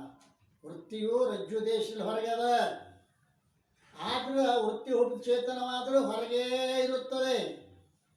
ಆದ ಕಾರಣ ಸರ್ಪಕ್ಕೆ ಆಶ್ರಯ ಆಗೋದು ಸಂಭವಿಸುತ್ತದೆ. ವೃತ್ತಿ ಹೊರಗದ ಈಗ ಅಲ್ಲೇ. ಆದ್ದರಿಂದ ಸರ್ಪಕ್ಕೆ ಅಧಿಷ್ಠಾನ ಆಗೋದು ಸಂಭವಿಸುತ್ತದೆ. ಎಷ್ಟು ಅಂತಃಕರಣದ ಸ್ವರೂಪ ಇರೋದೋ ಅಷ್ಟೇ ಸಾಕ್ಷಿಯ ಸ್ವರೂಪ ಇರುತ್ತದೆ. ಅಂತಃಕರಣ ಎಷ್ಟು ದೇಶದಾಗತ್ತೆ, ಎಷ್ಟೊಳಗಿರತಕ್ಕಂಥ ಚೇತನಕ್ಕೆ ಮಾತ್ರ ಸಾಕ್ಷಿ ಅಂತ ಕರೀತಾರೆ. ಶರೀರದೊಳಗಿರ್ತಕ್ಕಂಥ ಅಂತಃಕರಣ ಏನಿರುವುದೋ ಅದೇ ವೃತ್ತಿ ರೂಪ ಪರಿಣಾಮ ಹೊಂದದ. ಬಾಯಾಗಿನ ನೀರ ಕಾವಲಿಯ ದ್ವಾರ ಮಡಿಗೆ ಹೋದಂಗ ಅಂತಃಕರಣ ಎಂಬ ಬಾಯಿಯೊಳಗಿರ್ತಕ್ಕಂಥ ಅಂತಃಕರಣ ವೃತ್ತಿ ಅಂತಕ್ಕಂಥ ನೀರು ತಗೊಂಡ ನೇತ್ರ ಅಂತಕ್ಕಂಥ ಕಾವಲಿಯ ಮೂಲಕವಾಗಿ ಮಡಿಗೆ ಹೋಗಿ ನಿಂತಾಗ ಅದಲ್ರಿ, ಆ ಮಡಿ ಆಕಾರವನ್ನು ಆಗಿರತಕ್ಕಂಥ ಸಂದರ್ಭದಲ್ಲಿ ಈಗ ಸಾಕ್ಷಿ ಚೇತನ, ರಜ್ಜು ಉಪಹಿತ ಚೇತನ ಎರಡು ಒಂದಾಗ್ಯಾವೇ. ಅಂತ ವೃತ್ತಿ ರೂಪವನ್ನು ಪರಿಣಾಮ ಹೊಂದಿರುತ್ತದೆ. ಆದ್ದರಿಂದ ವೃತ್ತಿ ಉಪಹಿತ ಚೇತನವು ಸಾಕ್ಷಿ ಇರುತ್ತದೆ. ವೃತ್ತಿ ಉಪಹಿತ ಚೇತನವೇ ಏನದ? ಸಾಕ್ಷಿ. ಆದ ಕಾರಣ ಜ್ಞಾನಕ್ಕೆ ಆಶ್ರಯವಾಗುವುದು ಸಂಭವಿಸ್ತದೆ. ಸಾಕ್ಷಿ ಜ್ಞಾನಕ್ಕೆ ಆಶ್ರಯ ಆಗುವುದು ಸಂಭವಿಸ್ತದೆ. ಯಾವಾಗ ರಜ್ಜುವಿನ ಪ್ರಕಾಶ ಪ್ರತ್ಯಕ್ಷ ಜ್ಞಾನವಾಗುವುದೋ ಆವಾಗ ರಜ್ಜು ಚೇತನ ಮತ್ತು ವೃತ್ತಿ ಚೇತನ ಏನಾಗ್ಯಾವ? ಒಂದೇ ಆಗ್ಯಾವ. ರಜ್ಜು ಜ್ಞಾನ ಆಗುವ ಒಟ್ಟು ಜ್ಞಾನ ಆಗ್ಬೇಕಾದ್ರೆ ಎರಡು ಒಂದಾದಾಗನೇ ಜ್ಞಾನ ಆಕೈತೆ. ಇದು ನೆನಪಿನಾಗಿರ್ಲಿ, ಯಾವುದೇ ವಸ್ತುನ ಜ್ಞಾನ ಆಗಲ್ಲ. ಅಂತಃಕರಣ ಉಪದ ಚೇತನ, ವೃತ್ತಿ ಉಪದ ಚೇತನ, ಇದು ಅಂತಃಕರಣ ಉಪದ ಚೇತನ ಮತ್ತು ವಿಷಯ ಉಪಹಿತ ಚೇತನ ಎರಡು ಅಭೇದ ಆದಾಗನೇ ಜ್ಞಾನ ಆಕೈತಿ. ಈಗ ಜ್ಞಾನ ಆಗಿದೆ. ಆದ ಕಾರಣ ಜ್ಞಾನಕ್ಕೆ ಆಶ್ರಯವಾಗೋದು ಸಂಭವಿಸುತ್ತದೆ. ಯಾವಾಗ ರಜ್ಜುನ ಪ್ರತ್ಯಕ್ಷ ಜ್ಞಾನವಾಗೋದು ಆವಾಗ ರಜ್ಜು ಚೇತನ ಮತ್ತು ವೃತ್ತಿ ಚೇತನ ಎರಡೂ ಒಂದೇ ಆಗಿರ್ತವೆ. ಆದ್ದರಿಂದ ರಜ್ಜುವಿನ ಜ್ಞಾನದಿಂದ ಸರ್ಪ ಮತ್ತು ಅದರ ಜ್ಞಾನ ಕೂಡ ನಿವೃತ್ತಿ ಆಗುತ್ತದೆ. ಒಂದು ವೇಳೆ ಒಂದ ಹಗ್ಗದೊಳಗೆ 10 ಮಂದಿಗೆ ಬೇರೆ ಬೇರೆ ಬೇರೆ ಬೇರೆ ಭ್ರಮ ಆಕ್ಕವ. ಒಬ್ಬಗ ಹಾವು ಅಂತಿದ್ದಾನ, ಮತ್ತೊಬ್ಬ ದಂಡ ಅಂತಿದ್ದಾನ, ಮತ್ತೊಬ್ಬ ಜಲಧಾರೆ ಅಂತೀರ, ಹೂವಿನ ಮಾಲೆ ಅಂತಾನೆ ನೋಡ್ರಿ. ಒಂದೇ ಕಲ್ಪಿತ ಅಭ್ಯಾಸ ನಿವೃತ್ತಿ. ಅದು ಯಾವಾಗ ಯಾವಾತನಿಗೆ ರಜ್ಜುನ ಯಥಾರ್ಥ ಜ್ಞಾನ ಆಕೈತಿಲ್ಲ ಅವನಿಗೆ ಮಾತ್ರ ಕಲ್ಪಿತದ ಅಭ್ಯಾಸ ನಿವೃತ್ತಿ ಆಗ್ತೈತಿ, ಅಟ್ಟುದು ಆಗುವುದಿಲ್ಲ. 10 ಮಂದಿಗೆ ಭ್ರಾಂತಿ ನಿವೃತ್ತಿ ಆಗಂಗಿಲ್ಲ. ಯಾವೊಬ್ಬ ರಜ್ಜುನ ಯಥಾರ್ಥ ಜ್ಞಾನ ಮಾಡಿಕೊಂಡಾನೋ ಅವನು ವೃತ್ತಿಯೊಳಗೆ ಇರ್ತಕ್ಕಂಥ ಕಲ್ಪಿತದ ನಿವೃತ್ತಿ ಆಕತ್ತೆ ವಿನಃ ಎಲ್ಲರದು ನಿವೃತ್ತಿ ಆಗುವುದಿಲ್ಲ. ಆದ್ದರಿಂದ ಅವರಿಗೆ ಅಭ್ಯಾಸ ನಿವೃತ್ತಿ ಆಗುವುದಿಲ್ಲ. ಆದ್ದರಿಂದ ವೃತ್ತಿ ಚೇತನವೇ ಕಲ್ಪಿತ ಅಧಿಷ್ಠಾನ ಇರುತ್ತೆ. ರಜ್ಜು ಮೊದಲಾದ ವಿಷಯಗಳ ಚೇತನ ಉಪಹಿತ ಅಲ್ಲ, ಉಪಚೇತನ ಕಲ್ಪಿತಕ್ಕೆ ಅಧಿಷ್ಠಾನ ಅಲ್ಲ. ಒಂದು ವೇಳೆ ಸರ್ಪದಂಡಾದಿಗಳಿಗೆ ರಜ್ಜು ಉಪಚೇತನವೇ ಅಧಿಷ್ಠಾನ ಅಂತ ನೀವು ಹೇಳಿದ್ದಾದ್ರೆ 10 ಮಂದಿಗೆ ತೋರ್ತಕ್ಕಂಥ 10 ಪದಾರ್ಥಗಳಿಗೆ ಎಲ್ಲರಿಗೂ ತೋರಬೇಕಾಗಿತ್ತು. ಹಂಗೆ ತೋರುವುದಿಲ್ಲ. ಮತ್ತು ನಮ್ಮ ರೀತಿಯಂತೆ ಯಾರ ವೃತ್ತಿ ಚೇತನದಲ್ಲಿ ಯಾವ ಪದಾರ್ಥ ಕಲ್ಪಿತ ಆಗ್ಯದೋ ಅದು ಮಾತ್ರ ಅವರಿಗೆ ತೋರ್ತದೆ, ಅನ್ಯರಿಗೆ ತೋರುವುದಿಲ್ಲ. ಜಗತ್ತು ಒಂದೇ ಅದ, ಹಗ್ಗ ಒಂದೇ, 10 ಮಂದಿ ಬೇರೆ ಬೇರೆ ಆದಂಗೆ ಜಗತ್ತು ಒಂದೇ ಅದ. ಸಿದ್ಧಾಂತಕ್ಕೆ ಸ್ವಲ್ಪ ಬರ್ನು, ಹಗ್ಗ ಒಂದೇ ಅದ, 10 ಮಂದಿ 10 ಪ್ರಕಾರ ಹಾಕದ. ಜಗತ್ತು ಒಂದೇ ಅದ, ಬೇರೆ ಬೇರೆ ಮಂದಿ ಬೇರೆ ಬೇರೆ ಆಕಾರ ಹಾಕದ. ಇದೀಗ ಮದುವೆ ಆದ ಹುಡುಗ ಇಷ್ಟು ಜಗತ್ತು ಮಸ್ತ್ ಆಕೈತಿ. ಇದೀಗ ಮದುವೆ ಆಗಿ ಹೊಸದಾಗಿ ಹೇಗೆ ಬಂದಾಳ, ಅವನ ಜಗತ್ತೊಂದು ಬೇರೆ. ಈ ಬದುಕರು ಏನು ಹೇಳ ಕಿವ್ಯಾಗ ಹೋಗೋದಂಗಿಲ್ಲ ಅದ, ಸಂಪೂರ್ಣ ಬದುಕ ಅಂತಾನ. ಅವನ ಜಗತ್ತೊಂದು ಬೇರೆನೆ, ಜ್ಞಾನಿಗಳ ಜಗತ್ತೊಂದು ಬೇರೆ. ಎಲ್ಲ ಸುಳ್ಳು ಅದನ್ನು ಅದಲ್ಲ. ಜ್ಞಾನಿಗಳ ಜಗತ್ತು ಬೇರೆ, ಅಜ್ಞಾನಿಗಳ ಜಗತ್ತು ಬೇರೆ. ಅಜ್ಞಾನಿಗಳು 18 ಮಂದಿ ಇದಾರೆ, ಮತ್ತೆ ಅದ್ರ ಬೇರೆ ಬೇರೆ ಬೇರೆ ಬೇರೆ ಬೇರೆ. ಯಾವ ಸಿನಿಮಾ ನೋಡೋದು ಹುಚ್ಚದ, ಯಾವ ರೊಕ್ಕ ಗಳಿಸು ಹುಚ್ಚದ. ಕೆಲವು ರೊಕ್ಕ ಬ್ರಹ್ಮ ಆಗ್ಯದ, ಕೆಲವು ಹೆಂಡ್ರ ಮಕ್ಕಳು ಬ್ರಹ್ಮ ಆಗ್ಯಾವ. ಅವರಿಗೆ ಅವರ ಮನ ಒಲಿದುದೇ ಬ್ರಹ್ಮ. ವಿವೇಕಿಗಳಿಗೆ ಆತ್ಮತತ್ವವೇ ಬ್ರಹ್ಮ. ಆಯ್ತ? ಹ್ಯಾಂಗ ಒಂದೇ ಹಗ್ಗದೊಳಗೆ 10 ಮಂದಿಗೆ ಬ್ಯಾರೆ ಬೇರೆ ಅಭ್ಯಾಸಗಳು ಹೆಂಗಾಕವು, ಒಂದೇ ಜಗತ್ತಿನೊಳಗೆ ಅನೇಕರಿಗೆ ಅನೇಕ ಅಭ್ಯಾಸ ಆಗ್ತಾವ. ದರ್ಶನಕಾರಿಗೆ ಬೇರೆ ಬೇರೆ ಅಭ್ಯಾಸಗಳಾಗ್ಯಾವ 6 ದರ್ಶನಕಾರಿಗೆ. ಆದ್ದರಿಂದ ವಿಚಾರ ಮಾಡು. ಈ ಪ್ರಕಾರ ಸತ್ ಅಸತ್ಯಗಳಿಂದ ವಿಲಕ್ಷಣವಾಗಿರ್ತಕ್ಕಂಥ ಅನಿರ್ವಚನೀಯ ಅವಿದ್ಯೆಯ ಪರಿಣಾಮವಾದ ಅನಿರ್ವಚನೀಯ ಸರ್ಪಾದಿಗಳು, ಅವುಗಳ ಖ್ಯಾತಿ ಅಂದ್ರೆ ಪ್ರತೀತಿ ಮತ್ತು ಕಥನ, ಇದು ಇಲ್ಲಿ ತನಕ ಅನಿರ್ವಚನ ಖ್ಯಾತಿಯನ್ನು ಹೇಳಲ್ಪಟ್ಟಿತು. ಇಷ್ಟು ಉದ್ದದ ಅನಿರ್ವಚನ ಖ್ಯಾತಿ ಅದಾಯ್ತು ರೀ. ನೀವು ಇಲ್ಲಿ ತನಕ ನಾ ಶಂಕ ಮಾಡಿದ್ದೇನು, ದೃಷ್ಟಾಂತವನ್ನು ಚೆನ್ನಾಗಿ ತಿಳಿಯಲಾರ್ದ ಹೊರತಾಗಿ ಸಿದ್ಧಾಂತ ತಿಳಿಯಂಗಿಲ್ಲ ಅಂತ ಮೊದಲು ಹೇಳೋಣಿಲ್ಲ. ದೃಷ್ಟಾಂತೊಳಗೆ ಇಲ್ಲಿ ತನಕ ಪ್ರಶ್ನೆ ಆಯ್ತು, ಹಗ್ದಾಗ ಹಗ್ದಾಗ ಭಾಳ ಮಂದಿ ತಿಳಿ ಕೆಟ್ಟು ಹೋಗಿರ್ಬೇಕು. ಹಾವರ್ ಎತ್ತು ತಿರ್ಬೇಕು, ಹಗ್ಗರ ಎತ್ತು ತರಬೇಕು. ಏನ್ ಹೇಳ್ತಾರಪ್ಪ ಇವರು, ಹುಚ್ಚಿಡಿದ್ರು ಕೆಲವು ಮಂದಿ. ಶಿವಪುತ್ರ ಸಾಬುಗಳು ಯಾವುದೋ ಅವ್ರಿಗೆ ಹೋಗಿದ್ರತ್ತ, ಶಾಸ್ತ್ರ ಹೇಳಿದ್ರತ್ತ, ಅವ್ರು ಹಗ್ಗ ಹೇಳೋರಲ್ಲ. ಒಂದು ಮುದುಕಿಗೆ ರೊಕ್ಕ ಕೊಡ 8 ಆನೆ ಕೊಟ್ಟಂತ. ಯಾಕೆ ಇಟ್ಟು ಹಗ್ಗಕ್ಕೆ ನಾಲ್ಕನೇ ಹಾಗೆ ನಾಲ್ಕನೇ ಮತ್ತು ಅವೇನು ಹೇಳ ಅಂತೀವಿ, ತಾಕ ಇದನ್ನ ಹೇಳಂಗ ಹಗ್ಗ ಹೇಳೋ ಹಗ್ಗಕ್ಕೆ ನಾಲ್ಕನೇ ತಗೋರಿ, ಹಾಗೆ ನಾಲ್ಕನೇ ತಗೋರಿ 8 ಆನೆ ಮುಡ್ತು ನಮ್ಮ ಬಂದ ಅಂತಕ್ಕೆ. ಕೆಲವು ಮಂದಿಗೆ ಬರೀ ಹಗ್ಗ ಹಾವನ ತೀರ್ತೈತೆ, ಅದ್ರ ಅರ್ಥ ಏನು? ಈಗ ನಾವು ಸಿದ್ಧಾಂತಕ್ಕೆ ಬರಬೇಕಾಗ್ಯದ. ಇಲ್ಲಿ ತಕ ದೃಷ್ಟಾಂತ ಹಗ್ಗ ತೋರುವ ರೀತಿಯನ್ನು ಹೇಳ್ದಂಗಾತು. ಈಗ ಸಿದ್ಧಾಂತ ಏನು? ಯಾವ ರೀತಿ ರಜ್ಜುವಿನಲ್ಲಿ ಸರ್ಪ ತೋರುತ್ತದೆಯೋ ಅದರಂತೆ ಪರಬ್ರಹ್ಮ ವಸ್ತುವಿನಲ್ಲಿ ಮಿಥ್ಯಾ ಜಗತ್ತು ತೋರುತ್ತದೆ. ಯಾವ ರೀತಿ ರಜ್ಜುವಿನಲ್ಲಿ ಮಿಥ್ಯಾ ಸರ್ಪವು ತೋರುತ್ತದೆಯೋ ದೃಷ್ಟಾಂತ, ಅದರಂತೆ ಪರಬ್ರಹ್ಮದಲ್ಲಿ ಏನ್ ತೋರ್ತದೆ? ಮಿಥ್ಯಾ ಜಗತ್ತು ತೋರ್ತದೆ. ಈಗ ಅದು ಸಿದ್ಧಾಂತ. ಅಪಾರವಾದ ಮಿಥ್ಯಾ ಜಗತ್ತಿಗೆ ಆಧಾರ ಮತ್ತು ಅಧಿಷ್ಠಾನ ಯಾವುದಿರುವುದು? ಇಲ್ಲದ ನೋಡು. ಈಗ ಹಗ್ಗಕ್ಕೆ ಅಧಿಷ್ಠಾನ ಹೇಳಿದ್ರಪ್ಪ, ಇದು ಸರ್ಪಕ್ಕೆ ಅಧಿಷ್ಠಾನ ಹೇಳಿದ್ರಿ ಸರಿ, ಜಗತ್ತಿಗೆ ಅಧಿಷ್ಠಾನ ಯಾವ್ದದ? ಅದು ಸಿದ್ಧಾಂತಕ್ಕೆ ಬರ್ರಿ ನೀವು ಅಂತಾನ. ಅದಕ್ಕೆ ಹೇಳ್ತಾ ಇದ್ದಾರಲ್ಲ, ಶಿಷ್ಯ ಉವಾಚ 145 ವಿಷಯಾಂಕ ಯಹ ಮಿಥ್ಯಾ ಪರತೀತಿ ಹೊಯ್ ಜಾಮೇ ಜಗತ್ ಅಪಾ सो भगवन मोको कहो को या को आधार यह मिथ्या प्रतीति है।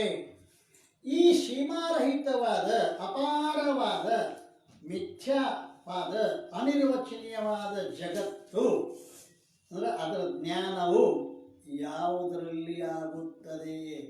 ಹಗ್ಗದೊಳಗ ಹಾವಿನ ಜ್ಞಾನ ಆದಂಗೆ ಅಪಾರವಾದ ಮಿಥ್ಯಾ ಜಗತ್ತಿಗೆ ಅಧಿಷ್ಠಾನ ಯಾವುದು? ಜಗತ್ತು ಅಂದ್ರೆ ಏನು? ನೆನಪದ ಚಂದ್ರೋದಯ. ಜಗತ್ತಂದ್ರೆ ಏನು?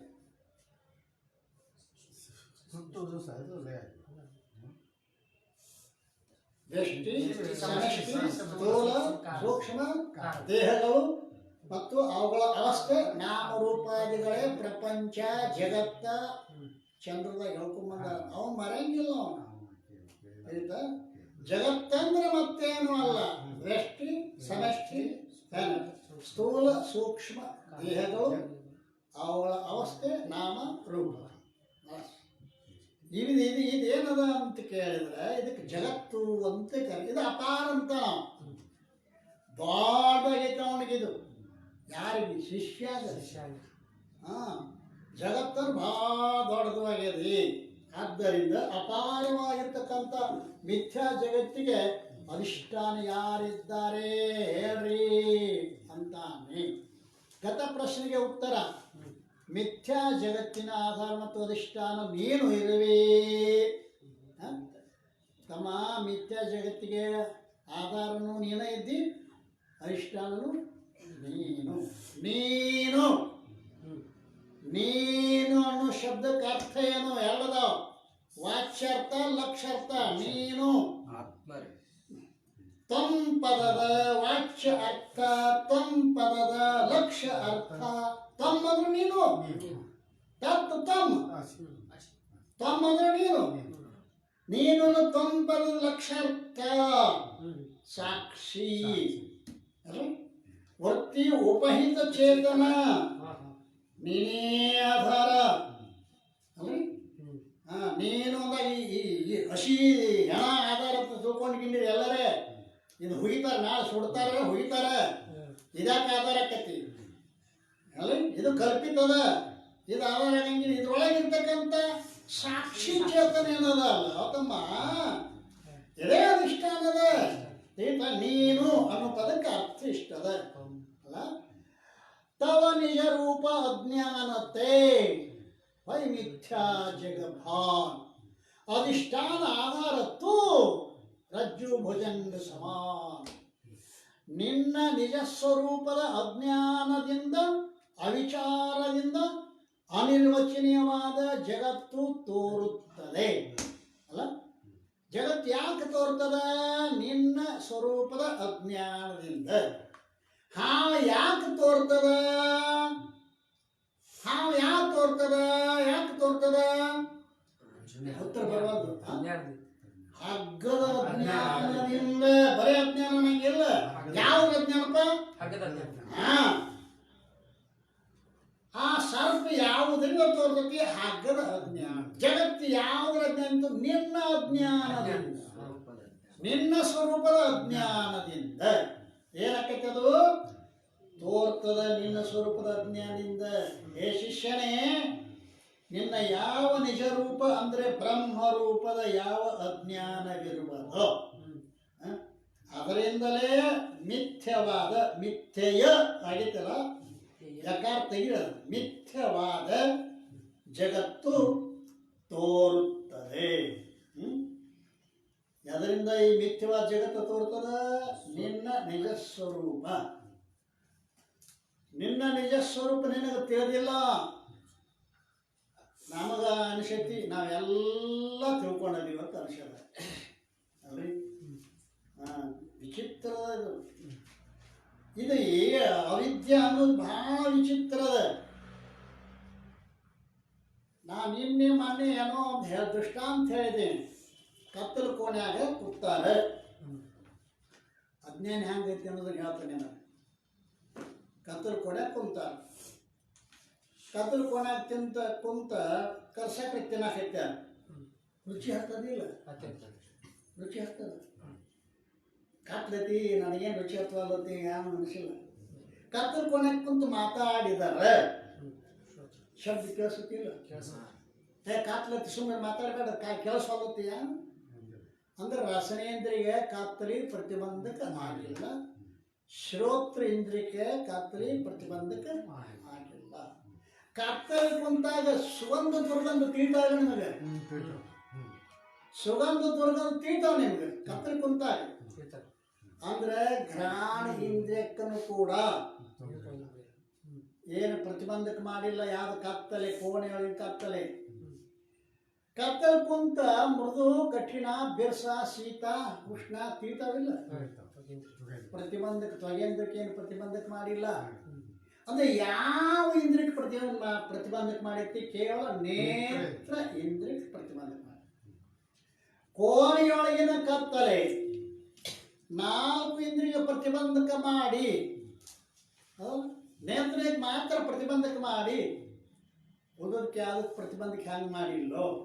ನಮ್ಮ ಹೃದಯ ಎಂಬ ಕೋನಲ್ಲಿರುವ ಅಜ್ಞಾನ ಎಂಬ ಕತ್ತಲೆ ನಿನಗೆ ಅದಕ್ಕೂ ಪ್ರತಿಬಂಧಕ ಮಾಡಿಲ್ಲ. ಅದು ಅಂದ್ರೆ ಶಾಲೆ ಕಲಿತೆ, ಅದು ಕಲಿ, MA PhD ಮಾಡ್ಕೋ, ನೌಕರಿ ಹಿಡಿ, ಅದಕ್ಕೂ ನಾನೇನು ಪ್ರತಿಬಂಧ. ಮದುವೆ ಹಾಕ್ಯ ಆಗು, ಮನೆ ಕಟ್ತ್ಯ ಕಟ್ಟು, ಮಕ್ಕಳು ಹಡಿತ್ಯ ಹಡಿ, ಏನು ಮಿನಿಸ್ಟರ್ ಹಾಕ್ಯನು ಆಗು, ಅದಕ್ಕೂ ನಾನೇನು ತಕರಾರಿಲ್ಲ. ಮಂಗಳೂರಿಗೆ ಹೋಗ್ಯ ಹೋಗು, ಚಂದ್ರಕ್ಕೆ ಹೋಗ್ಯ ಹೋಗು, ನಾನೇನು ತಕರಾರಿಲ್ಲ. ಆದರೆ ಇದನ್ನೆಲ್ಲ ಮಾಡೋ ನೀನು ಯಾರು ಬಂದು ಅದನ್ನು ಮಾತ್ರ ತಿಳಿಗೊಡ್ದಂಗೆ ಮಾಡ್ಯದ ಅಲ್ಲ. ಇಷ್ಟ ತಿಳ್ಕೊಂಡಕ್ಕೆ ನಾ ಎಲ್ಲ ತಿಳ್ಕೊಂಡ ನಿಂತು ಭಮ ಆಗ್ಯದ ಜನರಿಗೆ. ಚಂದ್ರ ಲೋಕಕ್ಕೆ ಹೋದ್ರೆ, ಮಂಗಳ ಲೋಕಕ್ಕೆ ಹೋದ್ರೆ ಭಾಳ ರೊಕ್ಕ ಗಳಿಸಿದ್ರೆ ಭಾಳ ಶಾಣಪ್ಪ, ಭಾಳ ಹುಷಾರಪ್ಪ, ಈಗ ಮನುಷ್ಯ ಆದ ನೋಡವ, ಇದಕ್ಕೆ ದನ ಇದ್ದಾನ, ರೊಕ್ಕ ಗಳಿಸಿದ್ನಾಗ ಮನುಷ್ಯ ಆಗುತ್ತೆ. ಅದ ಮನುಷ್ಯತ್ವ ತಿಳ್ಕೊಂಡ. ಒಟ್ಟಿಗೆ ನಾನು ಹೇಳ್ದೇನು ಅಂತ ಕೆರೆ ಎಲ್ಲವನ್ನರಿದು ಫಲವೇನಯ್ಯ ತನ್ನ ತಾನು ಅರಿಯದ ಅನ್ನಕ್ಕ ಅಲ್ರಿ ಅಕ್ಕ ಮಾದೇವಂತ. ಎಲ್ಲವನ್ನರಿದು ಫಲವೇನಯ್ಯ ತನ್ನ ತಾನು ಅರಿಯದ ಅನ್ನಕ್ಕ. ಆ ರೀತಿಯಿಂದ ಈ ಜಗತ್ತು ಯಾಕೆ ತೋರ್ತದ, ಯಾರಿಗೆ ತೋರ್ತದ ಅಂತ ಕೇಳ, ನಿನ್ನ ಸ್ವರೂಪದ ಯಥಾರ್ಥ ಜ್ಞಾನ ಇಲ್ಲದ್ದರಿಂದ ಯಾವ ರೀತಿ ಹಗ್ಗದ ಅಜ್ಞಾನದಿಂದ ಹಾವು ತೋರ್ತದನೋ ಆ ರೀತಿ ನಿನ್ನ ಸ್ವರೂಪವಾಗಿರ್ತಕ್ಕಂಥ ಬ್ರಹ್ಮರೂಪದ ಅಜ್ಞಾನದಿಂದ ಮಿಥ್ಯವಾದ ಜಗತ್ತು ತೋರ್ತದ. ಆದರೆ ಜಗತ್ತಿಗೆ ಆಧಾರ ಅಧಿಷ್ಠಾನ ನೀನೇ ಇರುವಿ, ನೀನೇ ಇರುವಿ. ಅದು ಸ್ವಲ್ಪ ನೀನು ವಿಚಾರ ಮಾಡು. ನನ್ನ ನಾನು ಅರಿಯದ ಮುಂದ ನೀನೆಲ್ಲಿದ್ದಿ ಹೇಳಯ್ಯ, ಅಕ್ಕ ಮಾರೇ ಕೇಳ್ತ. ನನ್ನ ನಾನು ಅರಿಯದ ಮುನ್ನ ನೀನೆಲ್ಲಿದ್ದೆ ಹೇಳಯ್ಯ. ಚಿನ್ನದೊಳಗಿನ ಬಣ್ಣದಂತೆ ನನ್ನೊಳಗೆ ಎದ್ದು ಅಲ್ಲ, ನನ್ನೊಳಗೆ ಇದ್ದೀಯಲ್ಲ ಅಲ್ಲ, ನಿನ್ನಿಂದ ನಿನ್ನ ನರಿದ ಚನ್ನ ಮಲ್ಲಿಕಾರ್ಜುನ ಅಲ್ರಿ ಒಳಗದಾನ ಪರಮಾತ್ಮ. ನಿನ್ನ ನಾರಿಯದ ಮುಂದೆ ನೀನೆಲ್ಲಿದ್ದೆ ಹೇಳಯ್ಯ. ನಿನ್ನ ತಿಳ್ಕೋಕ್ಕಿಂತ ಮೊದಲು ಎಲ್ಲಿದ್ದೆ? ಒಳಗ ಇದ್ದ ಇಲ್ಲ. ಚಿನ್ನದೊಳಗಿನ ಬಣ್ಣದಂತೆ ಅಬ್ಬಾ ಬಾಬಾ ಏನು ಅಕ್ಕ ಮಾದೇವಿ. ಚಿನ್ನ ಬಣ್ಣ ಯಾಡ್ದವನು, ಚಿನ್ನ ಬಣ್ಣ ಯಾಡ್ದವನ, ಚಿನ್ನೆ ಬಣ್ಣ ಚಿನ್ನ. ನಾನೇ ನೀನು, ನೀನೇ ನಾನು, ನನ್ನೊಳಗ ಇತ್ತು, ನೀನೇ ನಾನಾಗಿದ್ದೆ. ಪರಂತು ನಿನ್ನಿಂದ ನಿನ್ನ ನರಿದೇನಯ್ಯ. ನಿನ್ನೆ ಬೆಳಕಿನಾಗ ನಿನ್ನ ತಿಳ್ಕೊಂಡೀನಿ. ಸೂರ್ಯನ ನೋಡ್ಬೇಕಾದ್ರೆ ಚಿಮ್ನಿ ಹಚ್ಚೋದು, ಬ್ಯಾಟ್ರಿ ಹಚ್ಕೋದು ಜರೂರಿಲ್ಲ. ಹ್ಯಾಂಗೆ ಆ ಸೂರ್ಯ ಬೆಳಕಿನೊಳಗೆ ಶಿವನನ್ನೇ ಹೆಂಗೆ ತಿಳಿತೀವೋ, ನಿನ್ನಿಂದ ನಿನ್ನ ನರಿದೆಯ ಚಂಡ ಮಲ್ಲಿಕಾರ್ಜುನ ಅಂತ ಹೇಳಂಗೆ ಎಲ್ಲವೂ ಯಾವುದನ್ನ ಈ ಜಗತ್ತು ತೋರಾಕತ್ತೈತಿ ಅಂತ ಕೇಳ ನಿನ್ನ ಸ್ವರೂಪದ ಅಜ್ಞಾನದಿಂದ ಅಲ್ರಿ. ಈ ರೀತಿ ಹೇಳ್ತಾ ಇದ್ದಾರೆ. ಹೇಗೆಂದ್ರೆ ರಜ್ಜುವಿನ ಅಜ್ಞಾನದಿಂದ ಮಿಥ್ಯವಾದ ಸರ್ಪ ಎಲ್ಲಿ ತೋರುತ್ತದೆಯೋ ಅಲ್ಲಿ ಮಿಥ್ಯವಾದ ಸರ್ಪಕ್ಕೆ ಆಧಾರ ಅಧಿಷ್ಠಾನ ರಜ್ಜುವೇ ಇರುತ್ತದೆ. ಯದ್ಯಪಿ ಮಿಥ್ಯಾ ಸರ್ಪದ ಅಧಿಷ್ಠಾನ ಮುಖ್ಯವಾಗಿ ಎರಡು ಪಕ್ಷದಲ್ಲಿ ವೃತ್ತಿ ಉಪಚೇತನ, ಪ್ರಥಮ ಪಕ್ಷದಲ್ಲಿ ರಜ್ಜು ಉಪಚೇತನ. ಯಾವ ಪಕ್ಷ ರಜ್ಜು ಅಧಿಷ್ಠಾನ ಅಂತ ಹೇಳಿಲ್ಲ. ನಾವು ಸುಮ್ಮನೆ ಮಂದ ಅಧಿಕಾರಿಗಳಿಗೆ ರಜ್ಜು ಅಧಿಷ್ಠಾನ ಅಂತ ಹೇಳಿದ್ದೇವೆ. ಆದ್ರಾಗ ರಜ್ಜು ಉಪಚೇತನ ಅಧಿಷ್ಠಾನ ಅಂತೂ ಮಧ್ಯಮ ಅಧಿಕಾರಿ ಹೇಳಿದ್ವಿ. ಉತ್ತಮ ಅಧಿಕಾರಿಗೆ ವೃತ್ತಿ ಉಪಹಿತ ಚೇತನ 3 ಮಂದಿ ಅಧಿಕಾರಿಗಳದಾರೆ. ಹಗ್ಗಧಿಷ್ಠಾನ ಅಂತ ಹೇಳೋದು ಕನಿಷ್ಠ ಅಧಿಕಾರಿ, ರಜ್ಜು ಉಪಚೇತನ ಅಧಿಷ್ಠಾನ ಅಂತ ಹೇಳೋದು ಮಧ್ಯಮ ಅಧಿಕಾರಿ, ಅಂತಃಕರಣ ಉಪಚೇತನ ಸಾಕ್ಷಿ ಅಧಿಷ್ಠಾನ ಅಂತ ಉತ್ತಮ ಅದಾವೆ. ಆದ್ದರಿಂದ ತಥಾಪಿ ಪ್ರಥಮ ಪಕ್ಷದಲ್ಲಿ ಚೇತನ ಅಧಿಷ್ಠಾನತ್ವದ ಉಪಾಧಿಯು ರಜ್ಜು ಇರುತ್ತದೆ. ರಜ್ಜು ಯಾಕೆ ನಾವು ಅಧಿಷ್ಠಾನ ಅಂತ ಹೇಳಿವಿ ಅಂತ ಕೇಳಿದ್ರೆ ಅಲ್ಲಿ ಉಪಾಧಿಯ ಮೂಲಕವಾಗಿ ಅಲ್ಲಿ ಚೇತನ ಇರುವುದರಿಂದ ಅಂತ ಆ ರಜ್ಜು ಉಪಾಧಿಯಾಗಿದೆ ಆ ಚೇತನಕ್ಕೆ, ಅದನ್ನು ನಾವು ಹೇಳ್ಕೊಂಡು ಬಂದೀವಿ. ಆದ್ದರಿಂದ ರಜ್ಜು ಅಧಿಷ್ಠಾನ ಎಂದು ಸ್ಥೂಲ ದೃಷ್ಟಿಯಿಂದ ಹೇಳಿರುತ್ತದೆ. ಯಾವ ಪ್ರಕಾರ ಮಿಥ್ಯಾ ಸರ್ಪದ ಅಧಿಷ್ಠಾನ ಹಾಗೂ ಆಧಾರ ರಜ್ಜು ಇರುವುದೋ ಅದರಂತೆ ಮಿಥ್ಯಾ ಜಗತ್ತಿಗೆ ಆಧಾರ ಅಧಿಷ್ಠಾನ ಆಧಾರ ನೀನೇ. ಮಿಥ್ಯಾ ಜಗತ್ತಿಗೆ ಅಧಿಷ್ಠಾನನೂ ನೀನೇ, ಆಧಾರನು ನೀನೇ. ನೋಡಿ ಇಲ್ಲಿ ಯಾಡ್ ಮಾಡ್ಕೊಂಡ್ರು, ಅಧಿಷ್ಠಾನ ಅಧಿಷ್ಠಾನ ಬಂದ್ರೆ ಮತ್ತೆ ಆಧಾರ ಅಧಿಷ್ಠಾನ ಯಾರು ಮಾಡ್ಯಾರ. ಆದ್ದರಿಂದ ಉಂಟು ಎನಿಸೋದು ಇಲ್ಲಿ ಎನಿಸೋದು ಉಂಟು ಇಲ್ಲಿ ಎನಿಸೋದ ಅಕಲ ಈ ಕಂಟಕದ ಬೀಜ ಪನಾದಿ ವಿದ್ಯೆ ಉಂಟಾತ್ಮ ನಿನ್ನೆ ಆಡಬಿಡದೆ ನಿನ್ನೊಳಗ ಐತಿ. ಅದು ಯಾವುದು ಅಂತ ಕೇಳಿದ್ರೆ ಆಧಾರ ಅಧಿಷ್ಠಾನ. ಯಾವುದು ಅಂತ ಕೇಳಿದ್ರೆ ಆತ್ಮನ ಸಾಮಾನ್ಯ ರೂಪ ಆಧಾರವಾಗಿದೆ, ಆತ್ಮನ ವಿಶೇಷ ರೂಪ ಅಧಿಷ್ಠಾನ. ಆಧಾರ ಅಧಿಷ್ಠಾನ ವಾಸ್ತವಿಕವಾಗಿ ಆತ್ಮ ಎರಡು ಪ್ರಕಾರ ಇಲ್ಲ. ಎರಡನೇ ತರಗದಾಗ ನೆನಪು ಮಾಡ್ಕೊಂಬರ್ರಿ ನೀವು. ಎರಡನೇ ತರಗದಾಗ ಇದನ್ನು ನೆನಪು ಮಾಡಿಕೊಟ್ಟಾರ ಅವರು. ಆತ್ಮ ಸಾಮಾನ್ಯ ವಿಶೇಷ ಭಾವರಹಿತದಾನೆ. ಒಂದು ಸಾಮಾನ್ಯ ಅಂಶ ಒಂದು ವಿಶೇಷ ಅಂಶ ಮಾಡಿ ಬಂದಾರಿಲ್ಲ. ಆತ್ಮ ತುಕುಡ ಎರಡು ಪ್ರಕಾರ ಇಲ್ಲ, ಸುಮ್ ತಿಳಿಸೋ ಸಂಬಂಧ ಹೇಳಕತ್ತೀವಿ. ಆತ್ಮನ ಆಧಾರ ಸಾಮಾನ್ಯ ಅಂಶ ಆಧಾರ ಆಗೈತಿ, ವಿಶೇಷ ಅಂಶ ಅಧಿಷ್ಠಾನ ಆಗೈತಿ. ಅಂದ್ರೆ ಅದು ಆಧಾರ ಯಾವುದು ಅಧಿಷ್ಠಾನ ಯಾವುದು ಅನ್ನೋದನ್ನ ನಾಳಿನ ದಿವಸ ಚಿಂತನೆ ಮಾಡೋಣ. ಸದ್ಗುರುನಾಥ ಮಹಾರಾಜ್ ಜಿ ಜಯ.